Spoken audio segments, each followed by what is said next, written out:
Good afternoon, everyone. Thank you for joining us today for our webinar on advanced email creation. My name is Jill, and with me today is Patrick. And we're going to take you through some tips and tricks on creating emails with our Canvas tool and some things to keep in mind when you're creating your own HTML as well. So if you're using our freeform or the Canvas tool for either of those. Just a couple things before we get started. Our webinar will be around 30 to 40 minutes long. At the end, we will do Q&A.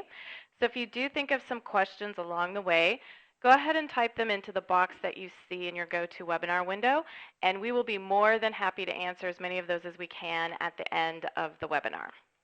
So with that, let's take a look at some of the things we're going to talk about today. We're going to go through just some general tips on HTML for your emails. And then we're going to go into some discussion on the Canvas tool, some of the things you can do with it, some of the things to keep in mind, as well as just some things to keep in mind for HTML. We're also going to have some slides with some more tips on the do's and don'ts of HTML and other things to keep in mind when you're creating your own code or when you're using the Canvas tool. We have a slide for resources to kind of help you with some of these. And as I said, we will do Q&A at the end. So again, if you think of questions, go ahead and put those in the box that you see in GoToWebinar, and we will answer as many of those as we can. So first, just some basic things to keep in mind when you're creating your own HTML code, or if you're manipulating the code for the Canvas tool. The width of your email should be around 600 pixels.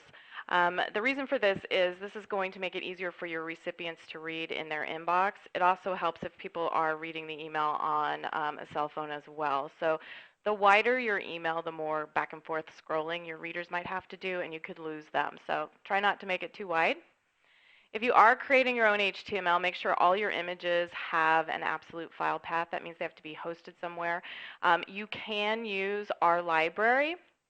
So if you upload your images into the library in your vertical response account, we will give you the URL for that file, and you can just paste that into your code if you don't want to host it on your side. Try to avoid using frames, layering, or absolute positioning. Again, these are some things that can cause problems with rendering your email in different email clients. Using forms in your email is not recommended, including our opt-in form. That's something that's great for things like a website or a blog or even your Facebook page, but a lot of email programs don't render that correctly, or it won't work, so you can't even fill in the information in the form. So a better thing to do is include a link to where the form is going to be, and then people can fill in the form there. You might have heard this before, especially if you have been writing your own HTML, but CSS is something that has a tendency to be ignored by a lot of email clients, especially if it's in the head tag. So if you want to use CSS to format your email, inline is usually better. That way your email stands a chance of being rendered the way it should be. And this is Patrick. I'm the email designer here, the template person. Just for reference, when we say inline CSS, what we're meaning, and sometimes I got confused about this in my early days of email creation, was that we're talking about putting the CSS within the style attribute in the opening tag of whatever element you're trying to style. So if that's a P, the opening P has the style tag with all the CSS attributes you want to set. And if that's it could be the TD tag is a very popular place to add styling information. That's what we're talking about for reference. Okay, that's it. Okay. So we're going to do a quick demo of some of the things you can do with the Canvas, some of the things that we've talked a little bit about, and we can show you how you can make some easy changes in your Canvas tool. So hold on just a second here. I am switching screens. Okay, so first of all, let's go ahead and set up a new email.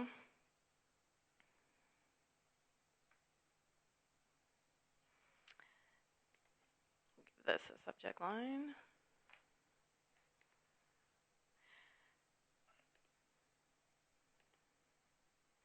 So one of the first things that I would suggest if you're using our Canvas tool, this is what you're going to see when you first select it. I would suggest using one of our templates. They're very easy to go in and make edits to, but the basic HTML that you're going to need for creating an email that's going to work across email clients is already going to be set up in the templates. You can go in and change the images and change the colors and all of that, but by selecting a template, you're already going to have your width already set up for your email and columns and things like that. So the thing I would suggest is that you look for a template that has a layout that you want. Don't worry about the images, don't worry about colors, all of those things can be changed. So for example, this has a narrow column on the left and then the major information is going to be on the right. This one is the opposite. It has a column on the right, a smaller column on the right, and then a larger one in the middle. So take a look at how it's set up. If it's something that you like, just the layout in general, use that and then go in and make edits however you want. So I'm going to go ahead and select one of these and click OK. So here's my template, and again, any of these things can be changed. You can click on any of these sections to take it out. So if you don't want a picture of a laptop, that's fine. Click on it. You can come in here to the image and change it if you have an image in your library. Now we were talking a little bit about HTML, and we're going to talk a little bit more about it. One of the reasons that we're using the Canvas tool is, one, you can do anything you want with it, and two, you do have the ability to go into the Canvas HTML and make whatever edits you want. So if you do know HTML, you can change this however you want. But like I said, the basic information that you need for an email that's going to work across email clients is already going to be set up. So for example, we have the width set up at 600 pixels because that's the one that we usually recommend. Now if you add a really wide image, that could break that.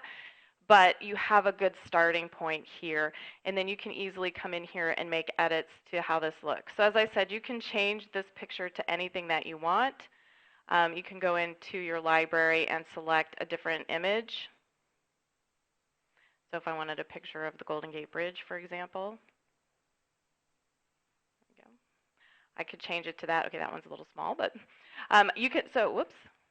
So you can change anything that you like in this particular template. You could change your background color.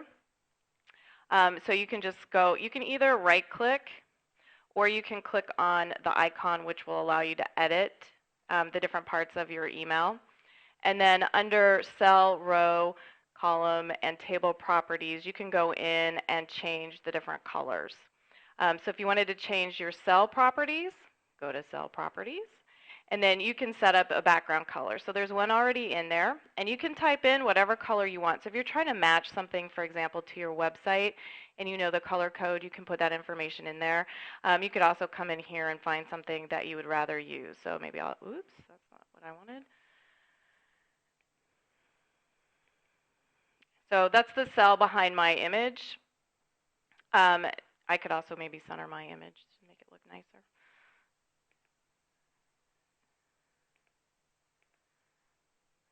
Oops, that didn't do that. So you can easily make changes. You can also change, whoops, row. Let's go to row. Whoops. Or table. So you can change the border color. You can change the width of the table as well. So there's a lot of things you can do. And again, you can either right click or you can use the little icons up here.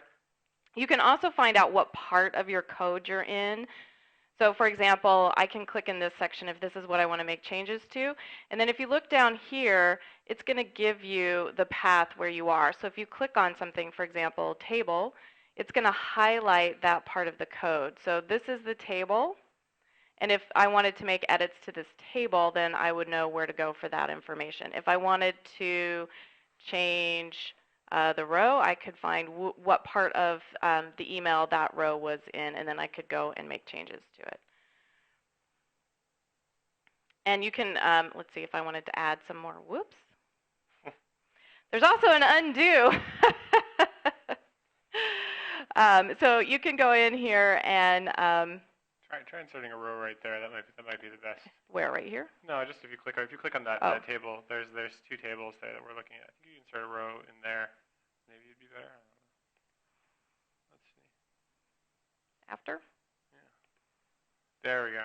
That's a good example of how to insert a My row. other one was very bad. I don't know what I was clicking on there.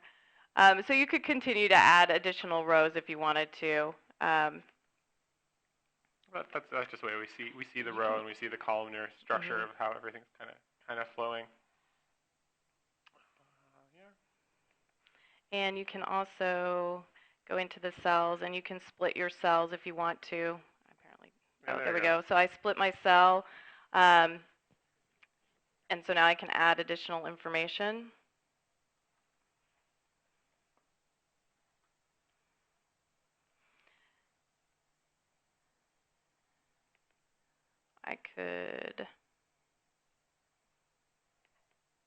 I can also split that vertically. So if I decided that after I've added a cell in this section, I want to have another area that I can add other things.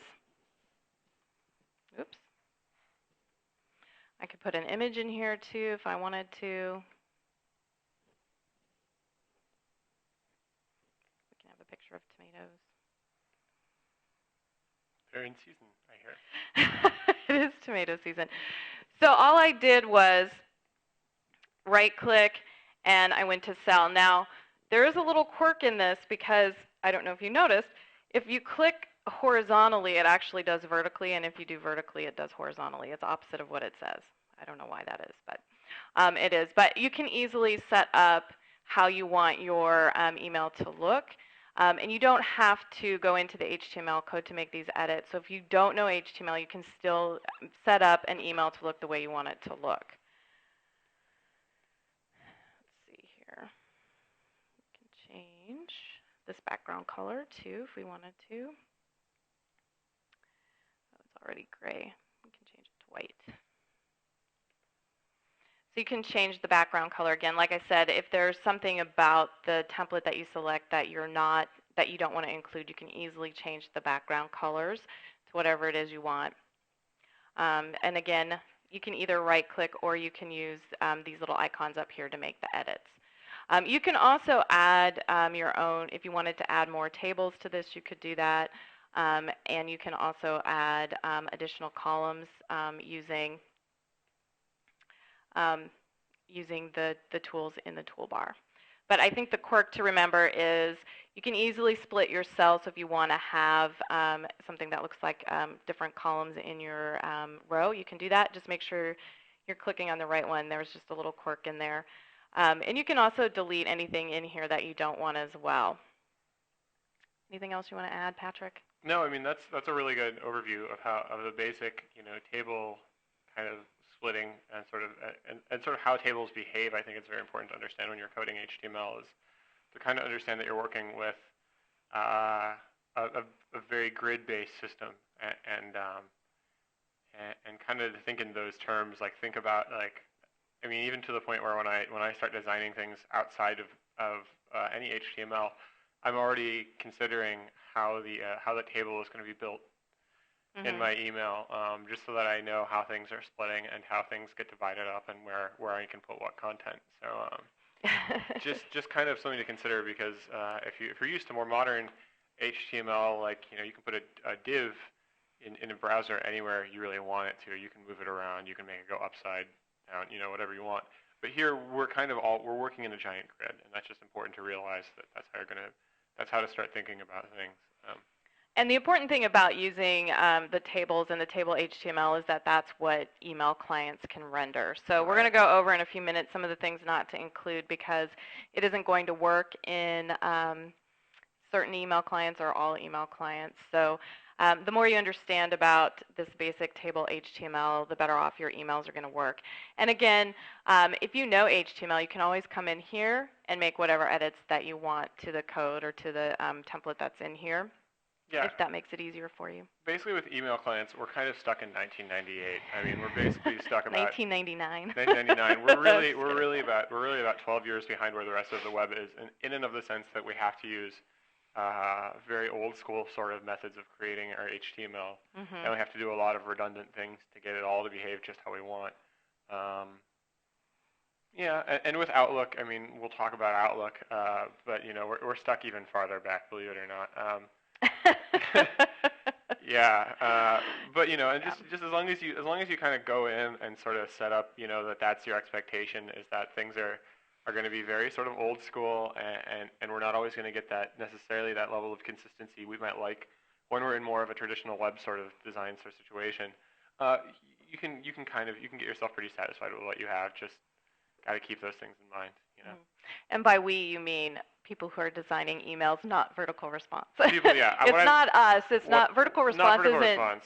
I'm saying, keeping you from doing this. It's actually to ensure that your emails work in email clients. They're the ones that are set in 1998. Right. When I say we, I refer to the email coding and design community at large, of which I consider myself a proud part of. So, that's who I'm referring to when I say we in this context. So. Again, the important things to note, especially if you're using our Canvas tool, I would highly recommend, unless you have your own HTML code, that you start with a template and then edit the template to work the way you want.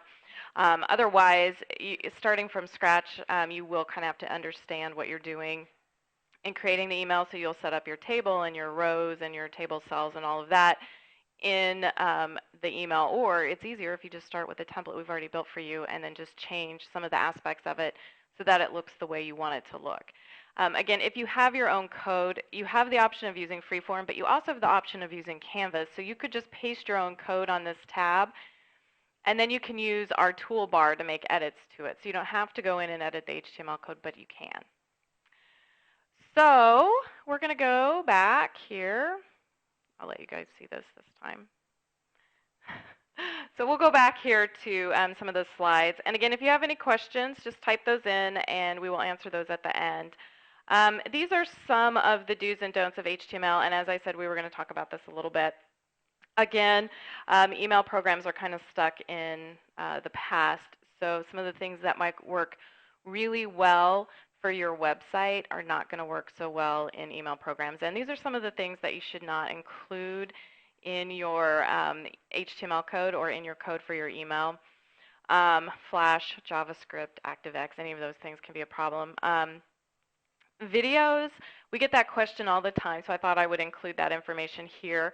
Videos, again, email programs won't do anything if you embed the code. So what you really need to do, or most of them won't do anything with that code if you try to embed it. So what you should do is take a screenshot of the video, preferably with the little play button, so that it looks like it's a video, and then link the image to wherever the video is being hosted, and then that way if somebody clicks on it, they'll be able to go and view the video as you have it set up.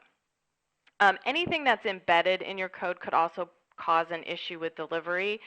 Another thing to keep in mind, and we're going to touch on this a little bit at the end of the webinar, is that especially if you're writing all of your own HTML code, you really want to keep in mind the things that we're telling you that you need to use or not use, not only to help render the email, but because spam filters have a tendency to pick up bad HTML as well and cause an email to go into a spam folder. So make sure you have pretty clean HTML, otherwise you could have an issue with delivery. We work directly with the ISPs and to get your emails into the inbox, but there are things that can come up with your own HTML code that can cause delivery issues. Just to keep in mind, when you're writing your own code, just make sure that all of your tags are closed. Again, that can be an issue with, it can cause an issue with delivery depending on what it is, and that they're nested correctly. So I have, here we have an example how the tags aren't set up correctly. So we have a paragraph, we have a bold tag, then we have a closed paragraph tag and a closed bold tag. It should be the other way. So make sure it's nested correctly. This is being bolded, and then this is the paragraph. And these are, if you have a break, these are the different, this will work. This is the correct way to do it. Yeah, and two things just really quickly about this. Yeah, when we're talking about, the second one might be a little confusing if you're not used to HTML. Because you might be saying to yourself, well, why do I have that slash tag at the end? And here's the basic reason is that the specification that most of the websites use and that what we typically tend to specify in our doc types in the head of the email is XHTML 4.0, either strict or loose. Probably loose. If none of that makes sense, just know this, is that it's okay. Read up on doc types. It's a very, very interesting part of how the web works. But having that slash, whenever we have a tag that has no closing element, a break tag, the BR tag, stands on its own. It doesn't have an opening break tag and a closing break tag. So the specification that the people who run the web, the W3C, who write all this stuff out, they say that for the sake of that, we, if it's a self-enclosed element, we have a slash before the closing, what's that called? Caret. And yeah, with any sort of, and if you have, and with the opening and closing tags, a lot of issues that this will cause is if you don't close your tags correctly, you just will notice weird behavior. It'll bold things that aren't supposed to be bolded. It'll do all sorts of random things. A lot of times, what the email clients like to do is they like to, what you're going to see when you send to an email client isn't going to be your HTML. Every client's going to do some level of interpretation of that. And the more chances you give them to do things strange, they will definitely take that. And so, by keeping our bold tag in this second line of the first example, we're just this one. making sure, right there. We're just making sure that we're not giving them any opportunity to say insert like a weird symbol between the closing bold tag and the P tag in here, or do anything strange that we don't want it to do. We've really just got to be sure of what we're telling the email clients to do with our stuff. So, that makes sense. And speaking of email clients, Outlook, if any of you use that, and you probably do, since that's a very popular email client, Outlook does have some quirks to it. I think Patrick's going to talk a little bit more about this one. But these are some things to keep in mind, is that they're not great at HTML or CSS, either 2007 or 2010. So don't use background images, don't use animated GIFs, limit your CSS use. And there are some specific examples in here of things that aren't going to work specifically. Want me to elaborate? Yes, please. So just to give you an outlook, that's kind of funny. Just to give you an example of how severe Outlook's shortcomings are, I have access to some interesting testing tools where I can see a rendering of how everything looks in every client, and yet I have a separate machine devoted purely to running Outlook on Windows, because I know that if I can get things to render well in Outlook 2007 and 2010, I can be 90% sure that it's going to succeed in other clients. Outlook, those are by far, they have the most quirks, primarily the fact that, again, they don't support CSS very well. The third bullet down here, or the fourth bullet, sorry, this one might be a little tough to get the grasp of, but basically what we're saying is, whenever you have a table row, and you add padding to any of the table cells in that row, so let's say we have 3 cells in a row. 2 of those cells have text in them and need no padding, because we want that to stick right above, right up to the top of our table row. And then that third table cell, that has an image in it, but we want that image to sort of hover in place. So we decide to add padding to that table cell. Well, guess what? All your text is going to have that padding applied as well. And more likely than not, you're going to see a white line equivalent to that level of padding. It's really weird. I don't know why it happens. But I just, when I create templates or I create emails, I work around that by using an empty table row, or an empty table row, basically an empty table cell to compensate for my top padding. I hope that makes sense. Would adding spacing around the image help in that example specifically? Or the other way, yeah, that's one way. I like to do the first way that I described as I do, because basically I can't account for what other people are going to do, so that way I just avoid that avoids most of the hassles. The other way to do it simply would be that in this example, that you just take you apply margin. If you apply top margin by specifying it with the 4, you specify margin, you get 4 values, and specify the top value, you specify your top margin through that, sort of writing the code that way. Mm-hmm. That will make you safe from the Outlook bug. But even still, it's just always worth it to make sure that you view it on Outlook first. just take a look and make sure that you have, if you have a friend who has Outlook, put them on the test list and just see if there's anything going wrong. You can find some interesting stuff that way.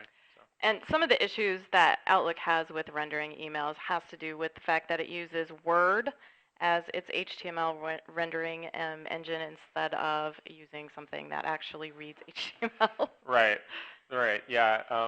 It doesn't even use a web browser anymore. 2003, believe it or not, rendered better than 2007 and 2010 because 2003 rendered using a version of Internet Explorer. These render using Microsoft Word, which is very poor at interpreting HTML code. Now, that in mind, whether or not, to the extent that you really try to go through the hurdles of getting everything to look right in Outlook will depend somewhat on what you think your customer base is too. That's another important thing. If you have a customer base who you're pretty sure, hey, you know what, they're all using everything on their iPhone. All my customer bases are just doing everything on their iPhone. Well, then then test on the iPhone and make sure that you're hitting that market the best, or Gmail or whatever else. But and so that just kind of depends. There are certain situations where it may be appropriate to sort of gloss over Outlook a little bit, but that situation does not come up here at all. Yeah. So. I would say if you're not sure that what people are reading their emails with, that you should include Outlook as something to test on, because almost every business uses Outlook for their email program. So if you know you're mailing to your customer's work address, then you can probably be pretty sure that you have at least some people using Outlook. Yeah, if you're doing anything business to business related, your Outlook is your best enemy. So just some things, as I said earlier, we were going to talk a little bit about how your HTML can impact your email, whether it goes to the inbox or spam. And as I said, we have a team who works directly with ISPs to get your email into the inbox. But there are things that you can do to your email that can cause problems with delivery as well. And so some of the things you need to keep in mind when you're creating the subject line, try not to put too much punctuation or capitalization. That can be an issue. Also, if you look at the top row up here, where it says free, free, or free, the word free all by itself isn't going to put your email in the spam folder automatically. There's a lot of things that are taken into account for that, but if you break up the word free, like the third example up there where it has little asterisks in there, that's very much a spam technique. So that's something that can cause your email to go directly to the spam folder instead of to your recipient's inbox. So just make sure that when you're creating your subject line that you're not doing something that might be an issue down the road, especially in the delivery. Also avoid what we call the dirty words in your subject line and even in the body of your email. So things like Oprah, poor Oprah, she's become such a spammer's delight that she probably can't even put her own name in her email. But if you have something like seen on Oprah in your subject line, that can cause an issue with delivery, as well as any kind of medication, pornography, work from home, that type of information. We do have additional information on subject line, so if this is something that you're not sure about or you're wondering if your subject line is causing delivery issues, there is on our guides page a subject line guide, and we also have a recorded webinar called Subject Line Savvy, which goes into a little bit more about things to do to create good subject lines, and that's on our help site as well. So I'll show you at the end of the webinar where you can get the additional resources. Always know where your links go. This is another thing that can cause an issue with delivery. If you're linking to your own website, that's fine, or to your own blog. If you have a third-party link, it's entirely possible that they might have had some issues in the past, and that can cause issues with delivery. So always make sure that if you're linking to another website, that it's a good site that's not going to cause problems with getting to the inbox. You always want to make sure you have a text backup to your HTML email. And our system automatically creates a text backup. And you can go in and edit it, which we usually recommend to make sure everything looks good for anyone looking at the text version. But what you don't want to do is try to delete that text backup. Again, that's something that spam filters are looking for. ISPs want to make sure that the email that you're sending is the right one, so you need to have a text backup that goes with your HTML email, or you could see the email go to the spam folder. You also want to make sure your email is a balance of text and images. We showed you a little bit with the template that it's got text and images in there. And Patrick talked about that when he was talking about setting up cells. He was saying there's text and images. And the reason is, one, it makes it easy for your reader to read if there's images in there. That kind of helps break it up. But also, if images are being blocked by the email program that's reading the email, the person who received your email will still be able to get the content even if they can't see the images. Yes, Patrick? Oh yeah, I'll just insert here too. Never underestimate. There's an element in HTML called the alt tag that you can place within an image. It's just the alt, just like it sounds, alt equals, and then in quotes, you can add some descriptive information about your image, Mm-hmm. and that's what will show up if The images are blocked. If the images are blocked. That's very helpful for instance, if a very common situation for email designers is, hey, I want this headline to be in like, 30-point papyrus because I'm selling like paper products. You know what I mean? And like I want it to look really attractive. Well, that's fine. You can totally do that. But as long as you just put the alt tag in there and say, write the headline out within the alt tag. Even if your customers have it turned off, have images turned off, they'll still see that headline and they'll still be able to read it. Mm-hmm. And so that's something else you can do. Or in that case of the Golden Gate Bridge, if you really want to draw attention to the Golden Gate Bridge, say like, put a wonderful picture of the Golden Gate Bridge there, etc. And that'll really help kind of get around that thing. Mm-hmm. And if you're using even our wizard or the canvas tool to put an image in there, on the image properties window that comes up, I didn't really go into that when I was showing you how to put an image in there, but the alt tag is at the very bottom of that image properties window. So whatever you put in there is what your recipients are going to see if the images are being blocked. So you can have it say the name of the image. So it could say Golden Gate Bridge because that was a picture of the Golden Gate Bridge that I put in there. But you could put anything in there. So it could also be information about a sale, Sure. Something that can be really compelling to your readers that might get them to turn on the images so that they can see what's going on in the email. If you create an email that is just one giant image, that can cause issues with delivery. That could cause your email to go to the spam folder because, again, it's something that spammers have a tendency to do. They'll take a picture that has a picture of some pharmaceutical or something that you have no interest in, and that will be their whole email, and that will go to the spam folder. And since most spam filters see that a lot, that can cause delivery issues. So instead, create an email that has both text and images in it so that it can get to the inbox easier. And one final thing, always test. And Patrick has some things to say about this as well. Yeah, you'll notice that this is something that I tend to be very big on because a lot of my knowledge of email testing is developed through trial and error. I've broken a lot of different emails in my time. So it's just always good to have, a couple of people looking at your email before you send it out. Even in my case, and I have a couple of years of really coding these by hand, you can still come into issues if you're not careful. And so it's just important just to kind of keep that in mind. Take a look at everything, run it by. It's always important to remember that, these are going out to customers. And if you get something and if something messes up, that's potentially hundreds of people who can be seeing that. So it's just good to test. Like again, I just have an Outlook machine. Because before it shows up in any of my other testing equipment and programs and stuff, I just want to see how it looks like in Outlook. Because if it breaks in Outlook, I'm in trouble. So, and also the iPhone is increasingly important to look on mobile stuff too, I would say. So you can easily set up test accounts in any of the free email clients, Hotmail, Yahoo, Gmail. If you're not already using any of those, it's free, and you can use those for your own testing. There are products like Email on Acid, which can render your email in different email clients. They'll do a couple of them for free, and then if you want to see a whole bunch of them, they have a fee that's involved. But if you really want to see how your HTML is working in different email clients, that's a great way to test it as well.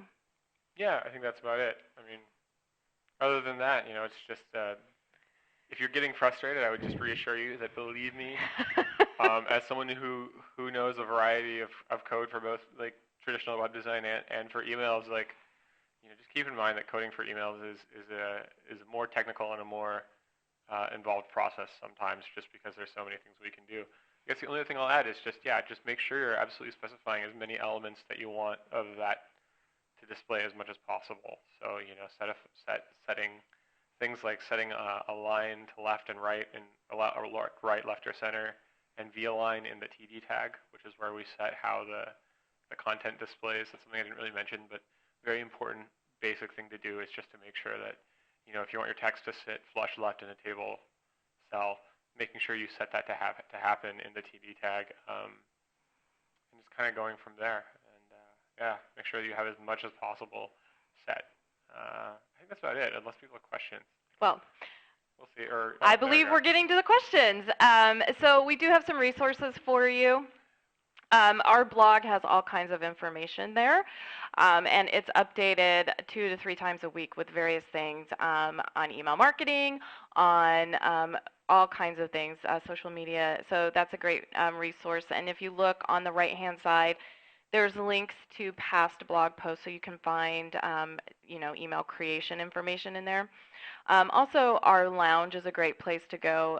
If you're in your account, it says community, and that is the VR Marketing Lounge, and you can go there and post questions. So if you have questions on things that you're having an issue with your HTML, you can always post it there, and anyone who is using our system or not, there's about 10,000 people in the lounge, and you can go and see if anyone else has some tips or tricks on creating emails.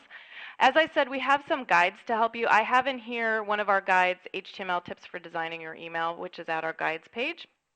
The easiest way to get there is just go to our website, click on resources, and you'll see where the guides are, or you can go to this URL. There's also a guide for creating your subject line. So again, we touched on that a little bit on how not to get your email into the spam folder. And there's also some more guides on just creating emails in general. We also have information here. Email on Acid is the program that I had mentioned earlier if you wanted to use that for testing. But again, if you have access to Outlook and then Hotmail, Yahoo, and Gmail, that's probably some of the biggest ones that you'll be using, or your recipients will be using. And you can send your test emails to those addresses just to make sure your code is working the way you want it to work.